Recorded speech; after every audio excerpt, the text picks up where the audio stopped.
Welcome to Humans of Business, the podcast where we uncover the human side of successful business.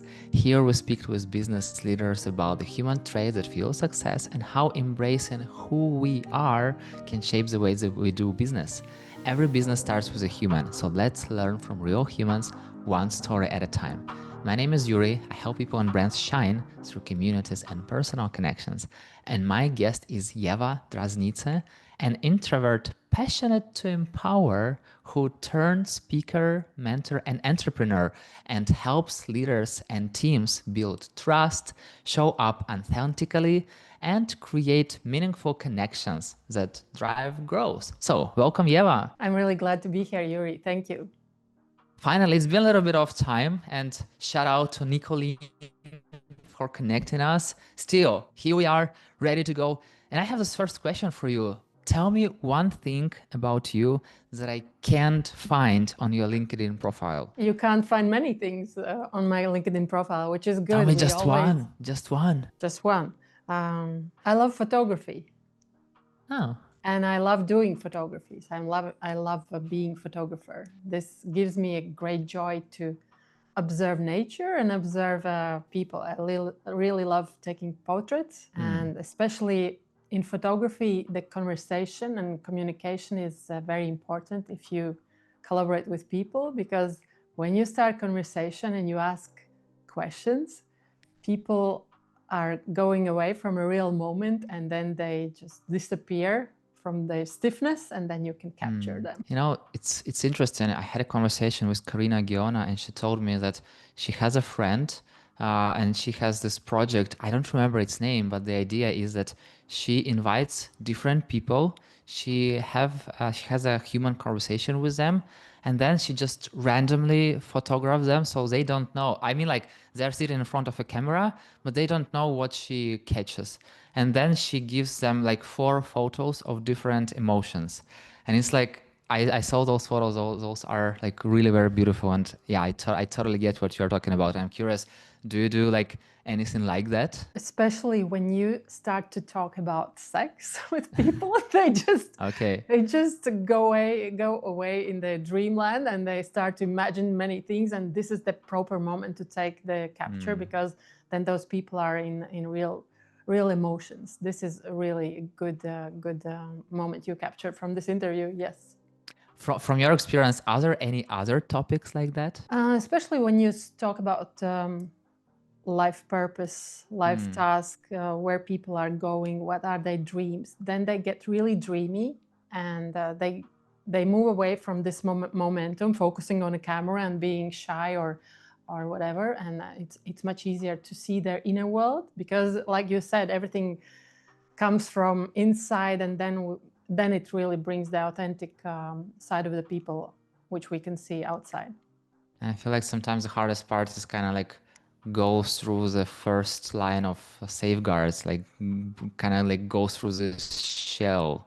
And I feel like many people are having this shell. So yeah. I would say comes to being able to connect and being relevant, finding those touch points where you can relate with people. And those can be values, those can be hobbies, those can be some family topics, something that you can really connect on a human level.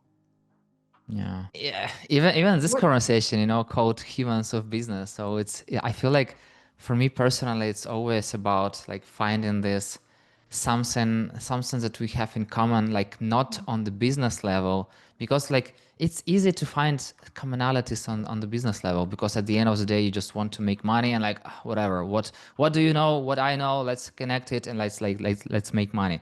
But if there is no human part, there is no human connections, it's like it's very hard for me, you know. But I'm personally, I'm not working with clients if we don't have human connections, because it will be just very hard. And okay, it depends on how much money, but usually this money doesn't cost that you know, hardness of having this conversation. So I have a yeah. comment for this. Once I met a lawyer who helped me to make a 3-party agreement with for the international project, and he said, once you feel that this potential partner is not aligned to your values, don't make any agreements. They will not save you. Just don't work with them. So it's the same what you say.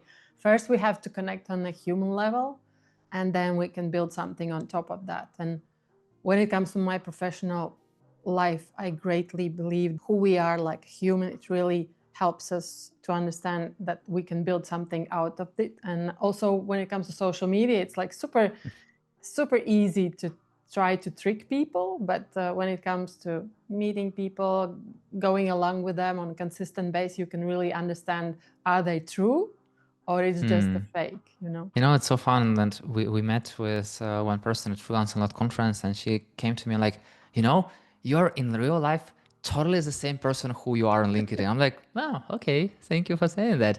I didn't think about this, but yeah, to your point, sometimes people are like faking till they making or just faking because like it's so much easier to be this amazing, successful, blah blah blah person, human focused, etc in social media, especially in written form, because you can write whatever you want. You can add any photo or picture, whatever you want. And you can be totally different in real life. And it's like a huge difference and a huge problem for some people. And yeah, to your point, it's so much better to be just your honest self and just show up as you are no matter what. Because I feel like it will be so much better if people have like less expectations from you and then they meet and they even like much happier that they met you in real life than if they have this high expectation that it's not that person I wanted to meet. So I feel like it's better like under promise, I would say. So You know, I believe people will always have expectations, but it's how we take it.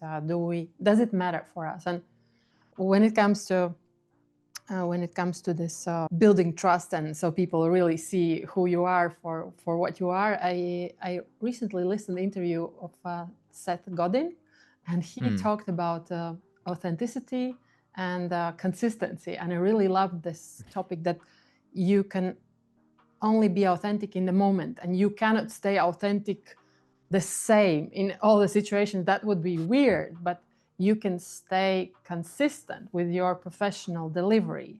That should be consistent, that you are delivering what you promise, but you still can be a human. You can be awkward, you know, funny, sad, but it doesn't mean that you are not professional, and that this should be your focus, to stay consistent like a human whom other can trust.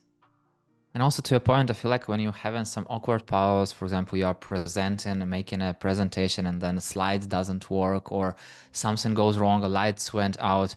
I see that there are some people who are just like staying and like don't know what to do and start to do some hectic movements. And some people like I would say like more experienced or more like human connected, more like human focused, they start to just engage with the audience and they just start talking with people. They're just going out of the script. And it's so much easier to go out of the script exactly when you are being consistent. Because if not, like the moment something goes wrong, you are stuck. You don't know what to do next. But if you are consistent, it's so much better because you can just, whatever, slides, we don't have slides. Let's continue the conversation like one-on-one. Let's continue this human-to-human connection. So I totally get what you're talking. And by the way, I told a little bit about of your backstory in the introduction, but tell me a little about the business you are building at the moment. I would start from the human side first. That I believe what is the most important for us as humans is to stay curious, and my curiosity has helped me to move from one idea to another idea. But in my perspective, it's not bad that we try many things, that it builds up who we are, especially for my design by human design. I know now it's super perfect, cool. I've built so many business ideas, experiences that they help me in today's professional context. I can help other professionals feel confident in showing up who they are. And especially I encourage teams and professionals to show up on LinkedIn. This is my playground, and this is the place where I came like a usual professional 7 years ago. I didn't understand what this platform is about, but what I discovered is that here are people and here are conversations, and you can start to build trust by engaging, by supporting, by going together. And this is what I teach others, like teams, professionals, to learn to build sustainable relationships, not take people as granted. Trust is not granted. You should see opportunity to build sustainable relationships and not with a transactional mindset. And when you do that, the instant magic can happen. This is the beauty of building relationships. When you come with a sustainable mindset, you never know what happens tomorrow. I feel like you're working a lot with humans, and I'm curious what keeps you going. I think for me, the main driver is that you see this momentum in people's eyes, that when they have caught this impulse or a perspective, that they are ready to make some shift, or when they see some other perspective and they see it valuable for their goal. So it's not more about the action, but the momentum when you see the people have clicked, like you said, about this connection. And when you see the people have clicked and that they see, yes, this could be a meaningful step for me. This could be a useful tool for me. This could be a sustainable way for me to build my brand and my awareness and, I don't know, authority. And when I see the change in people's faces, this is the most important part for then I see that my work has been successful. You know, I feel like there is procrastination and there is a motivation. And I feel like when people are going from one to another, they can have different face expressions and they can totally act differently. So I'm curious, how do you feel about procrastination and motivation? I think it's two different topics, I guess. Procrastination, I think it's not bad when you understand that you are human. Again, you know, maybe you have some goals, but you cannot push yourself way too fast. Everybody has their own, and you should respect it. But then, if you procrastinate on continuous pace, maybe this goal is not aligned to you. You know, there is no blueprint for growing your brand. There is no blueprint for growing your community. It's always aligned to who you are, because everything starts from inside out, and your community will be the same. They will be the mirror of who you are. That's why you should be more trustful to yourself and build everything from you. And motivation is very close. When you know what's your life, I don't know, life task, life purpose, then it's like, I don't have excuse not to go out and do my thing, because this is what gives me joy when I see I can make impact on others and they can achieve their goals. You know, it's like you are dependent on other success, and your success is the other people's success. So this is kind of motivation. And then I think now we come to the point when procrastination and motivation are really not so far away from each other, right? You know, it's always black and white, and it doesn't mean that they are separate, because if there were no black, there would be no white, and vice versa.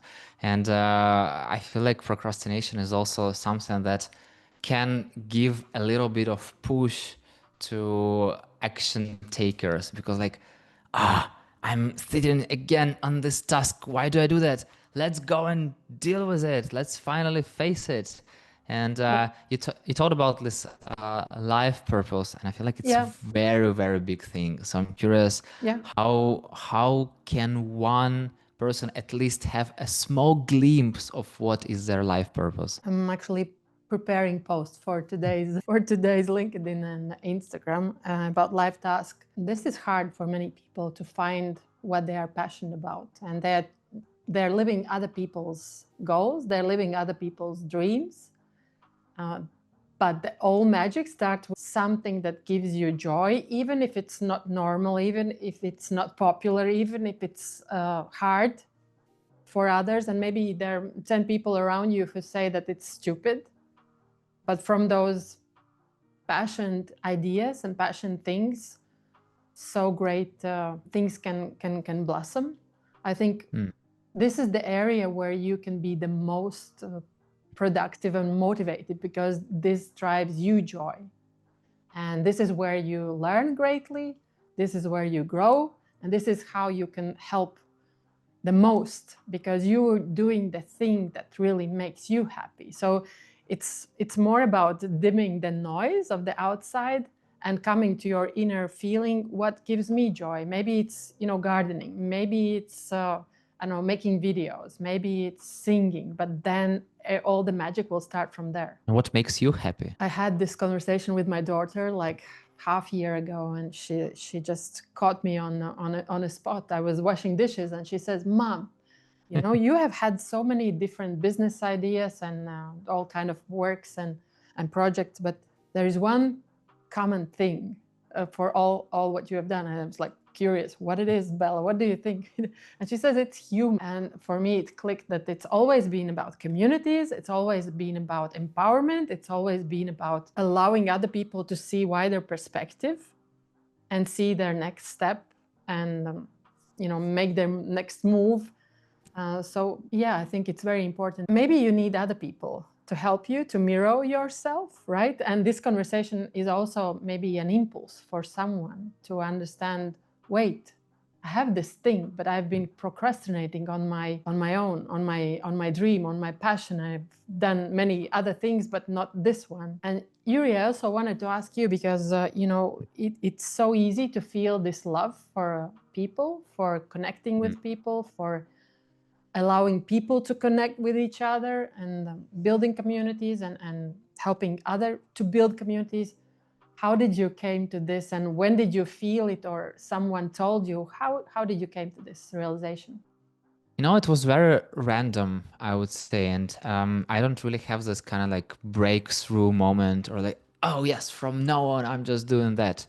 So I feel like it was very, very in the right pace, because I started like my professional journey a long time ago, and I was like working as a risk analyst at the bank, and I was just sitting and playing with numbers and creating some risk models, etc. And then I needed to, at some point, I met like business unit, those who are going to meetings with clients, with companies, etc. And at some point, we had a conversation with this person. I feel like it was Danilo, and he told me like, "Hey, we're going to meet this client tomorrow. Would you like to go with us?" I'm like, "Why are you asking me?" He's like, "Yeah, if you are doing risk analysis, maybe you can ask some questions, and maybe it will be helpful for you, because I know that other risk analysts are doing this from time to time." I'm like, huh, I didn't think about that, but okay, let's try. So I started going to these business meetings, and it was so much better than just sitting and seeing numbers, because I could see a person, I could understand what, like, why do they want to work with our bank, like what's their real needs. And also I was listening to conversations with business, and I understood that at the end of the day, bank is doing those deals to make money. It's not for to analyze how perfect portfolio is and all this stuff. It's all about this human trust and making money at the end of the day. So I was like, yeah, okay, it helped me a lot. Then I moved to building an internet shop, and I also worked a lot in the physical shop of selling stuff for people who are expecting babies, like prams, beds, and stuff. And it's like when people are coming to this kind of shop, so they're usually happy. It's not like they're going to the supermarket to buy food or whatever. So they're preparing for some really interesting changes in their life. And it was always nice to meet those people, to talk to them.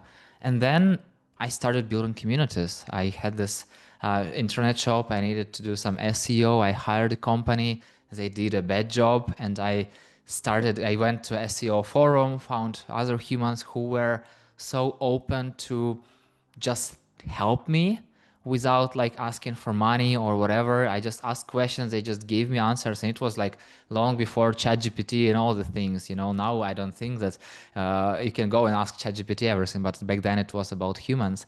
And I was really surprised that people are like that. They're just open, they're just sharing their experiences openly without asking anything in return. They are just giving you value. And then that's how my first community started, SEO Club, because I just like, why don't we meet in person? Why don't we have a little bit of conversation, have some pizza, and like just have a nice time together? And never, and it was like over 10 years ago. And ever since, the more I talk to people, the more I understand that humans are social animals. And no matter how much one person will say that they don't need other people and they're totally good on their own, they need other people. They're just most likely they're lying about that, or most likely they're afraid of something. Yes, I still believe that some people might not need, but it also can be because of some changes in the brain or whatever. Because no matter what, prove me wrong, but I truly believe that no matter what, humans need other humans, because that's the only way that we can thrive.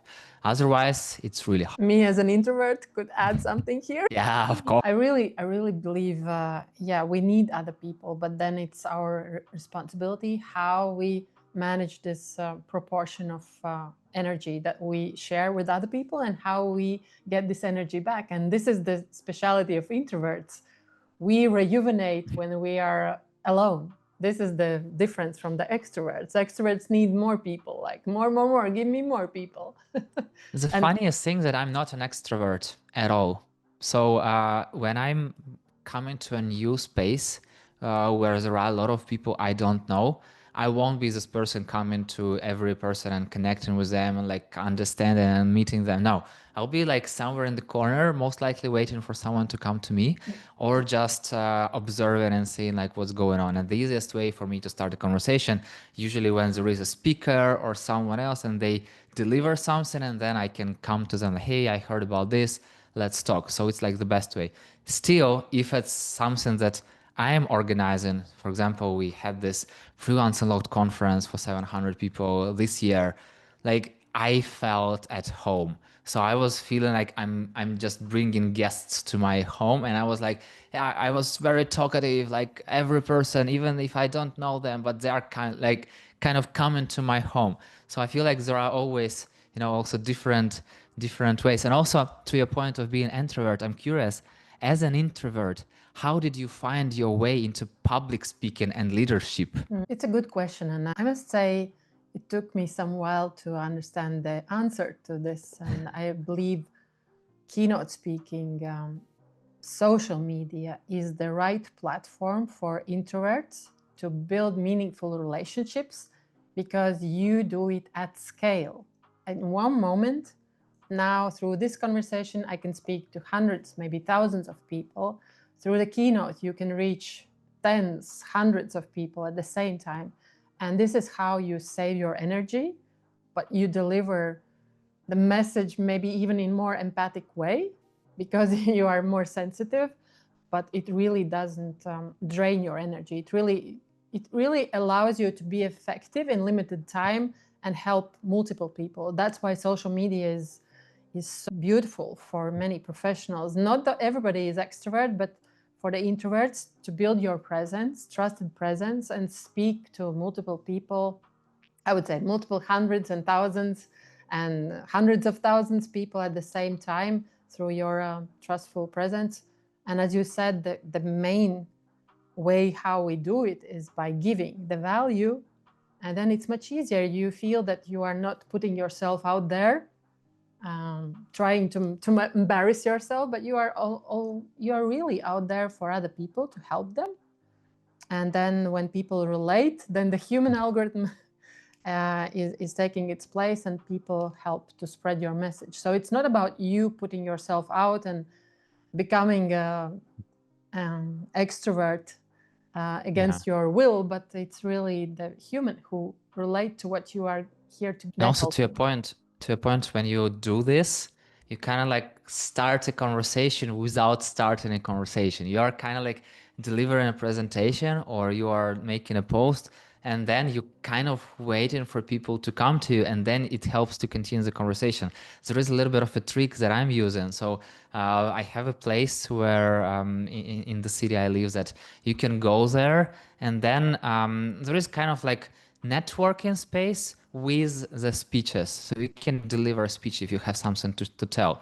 And I came there a few times as a participant, And I didn't like this experience because I had to go and start a conversation. So I decided, no, I will only go there when I have a speech, because when I have a speech, there are already people coming to me and I don't have to chase them. So I share with them my experience. I kind of open this conversation, and then those who want to continue, they come to me and we continue. So I don't need to search for people. They will come to me. So it's like the best way to start the conversation, you know? It's a good point. As you also mentioned earlier about the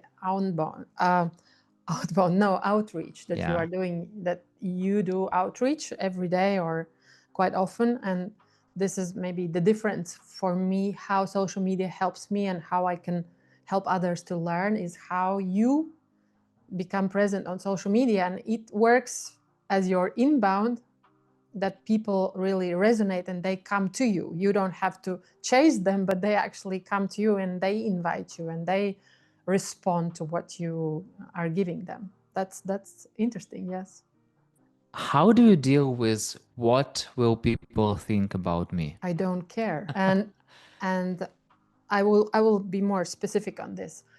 You cannot be loved by everybody and you don't resonate to everybody. You resonate only to your, I'd say, bubble. And there could be many bubbles. Those could be your hobby bubbles, value bubbles, business bubbles, I don't know, nationality bubbles. But you cannot reach everybody's heart. And you shouldn't be worried. Still, when you are creating your social presence with your brand, there is brand persona whom you are helping, right? There is specific topics, how you can be most helpful. So it is about targeting your communication. Maybe one day you speak on topic A, the second day you speak on topic B, the third day you speak on topic 3, which is relevant for, maybe a couple of brand personas. So it's about being specific and always trying to understand, okay, today I want to help this person. Tomorrow I want to help this person. So it's not always being about, being generic, but being more specific. And then you resonate to those separate audiences, which make together one large audience. And, who knows, maybe you can, with some message, maybe you can reach everybody. It will resonate to everybody. I feel like it won't, because there are always someone who will see one thing and others who will see the totally opposite. I feel like I don't even know if there exists such message that can resonate to every human in the world. I don't know. And also, I, to your point about you told that you don't care. It's a funny thing that people also usually don't care because they think about what people will think about them. They don't think about you specifically. They think about them, and it's like the hardest trick, the hardest part, that usually they are just thinking about themselves.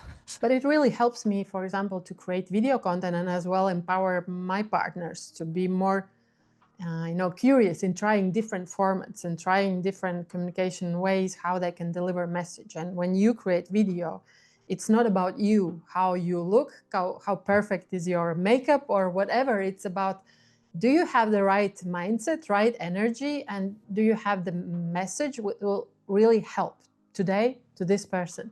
And this is the main focus. And then when you take your camera, when you take your phone and you walk the street, you don't care that people are watching you recording the video.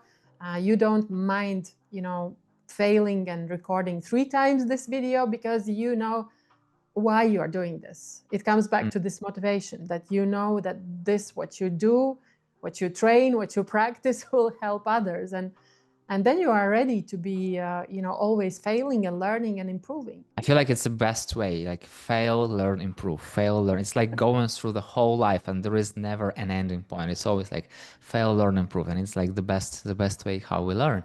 And also I'm curious, how do you define success beyond financial metrics? Everybody has their own subjective success. This is important. You cannot follow someone else's blueprint. What is success to you? You should feel what brings this feeling of success. For me, it's this shift in people's eyes. This is my success. And when I know that I have helped them, it gives me the right energy to attract with my frequency new clients, which brings me financial success. So it first starts with really results on the other side that brings me joy. And from my joy, I can bring more of those opportunities and really raise my financial success. But I believe it's very important to understand what is your personal success.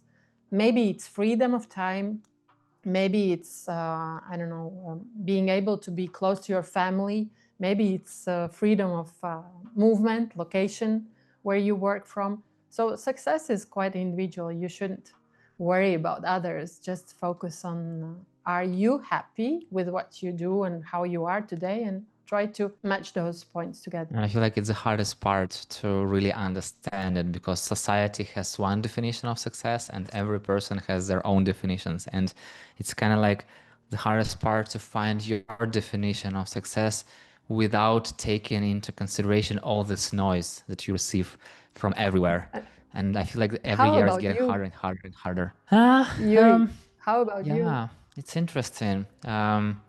So for me, I need to feel that I'm doing something valuable, that it's not just some random stuff that nobody cares about, but something that really influences and helping people to live a better life. Because once again, if we are talking about content, even about the content, like why to make a post if it doesn't touch anyone lives, and if it doesn't bring them value, I can keep it for myself. Like I don't have a need to just be seen. But why I do that? Because I really want others to learn something new. Hopefully it will help them. And also it can start a conversation and we can even learn better and become better together. So for me, it's like very, very important to understand that what I do is valuable for people around me, for someone I care. And it's a definition. And I truly believe, we are talking about monetary financial success, I truly believe that when you're bringing value to others, you will have financial success, because those things are just connected. If you're doing some random stuff nobody cares about, yeah, it won't be. But if you are helping others, if you are serving others, it will follow, definitely. And to your point, if we are talking about financial stuff and things, Yeah. curious, what would you do if you didn't need to work for a living? It's very interesting about me. I finally am at this point where I understand that my success comes from being, not doing. So when you can be aligned to how you feel is the way how you get your opportunities. It really connects to my design by human design, which maybe is the topic we will not go deeper today, I guess. But when you create the space and the energy when other people can really feel better, become better, and make all the world better, I think that sounds maybe funny or poetic, but it's the best definition for myself why I am here and what's my purpose in general. It's not about making other people feel confident doing videos or getting more impressions on LinkedIn. It's more about people feeling more aligned and happy and generating that kind of energy and frequency. They can impact more people in a good way, and then we have a greater result in general for everybody. I think, when there are people happy around me, that makes me happy, and that could be beyond the financial success. And it's like this energy exchange. Yeah, but I think many things are energy, and also money comes from where is a good energy, right? And what I wanted to reflect a little bit more to your topic, which you highlighted before, is that actually we don't have to wait for validation outside. We just have to validate ourselves, give ourselves permission to do be what we enjoy, and seeing others really benefiting it.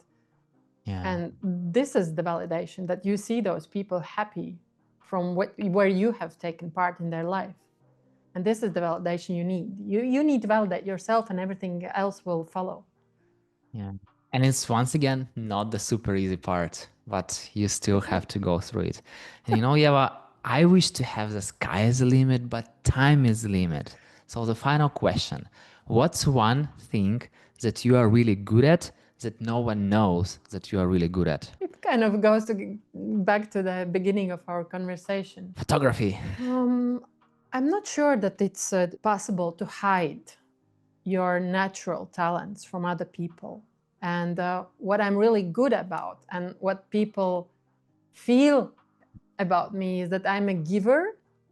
I'm really a giver, and this is what helps me to connect with people and build sustainable trust. It's not something that I'm, putting on my, labeling myself as a giver, but this is what comes out of my frequency, and this is how I build relationships with other people and grow communities for myself and others. And talking about connection, what is the best way to connect with you? I think it's great to have this follow button on LinkedIn. Yeah. Because connections it's quite still strategic. We should grow together and be very proactive and supportive. So it's not about connecting, it's more about following. You can really follow my content on all social media channels, almost all. But for sure, you can send me a message and connect on LinkedIn. That's the easiest way for us to connect. And yeah, if you feel that you resonate to our conversation, feel free to ping me a message or join in the comments. And then this will be a great validation that our conversation landed for you as well. And last but not least, name 2 people I should have this podcast conversation with. It's very interesting. Now, just 2 friends came to my mind. One of them we mentioned before, Evgeny. He is a cybersecurity expert, also Ukrainian like you. Okay. He lives in Canada. He just did his TEDx talk, his first TEDx talk, which I'm really proud of him. And the other friend, what comes to my mind is Stoyan Yankov. He's also a great friend of mine. He's a productivity mastery expert, but also a very interesting person in ways how he builds meaningful relationships. And he's a very interesting person when it comes to keynote speaking and being the most valuable person in the room, how to bring people together, whatever it's in events or outside events. So those 2 friends I would recommend to interview here for sure. Great. Thank you very much. Thank you very much, Ieva. And thank you very much for showing your human part today. And, I feel like we mentioned the word human so many times that I just have to name this episode Humans of Humans or something like that, or Human over Humans. And yeah, it's such a great pleasure, talking to you. And I like what I hear from you is really much resonates with my personal approach. And almost like all that you were talking, I was just, yes, that's exactly how, yes, totally, just like that. So thank you for being an open you and sharing your inner experience, your inner human. And thank you so much for this conversation. Thank you, Yuri. And maybe you could name this conversation Human Algorithm, and then it will work. Exactly, you have to use algorithm because otherwise, yeah. So algorithms will see something familiar for them. Like, oh, it's all about algorithms, so we will. No, I'm not sure about that, but human will work for sure. Yeah. Thank you. Thank you very much. Yeah, and see you in the business world. And thank you so much for listening. If you have any questions about how the community can help you reach and overcome your business goals faster, let's connect on LinkedIn and talk about it. That's it. We're done. See you in the next episode.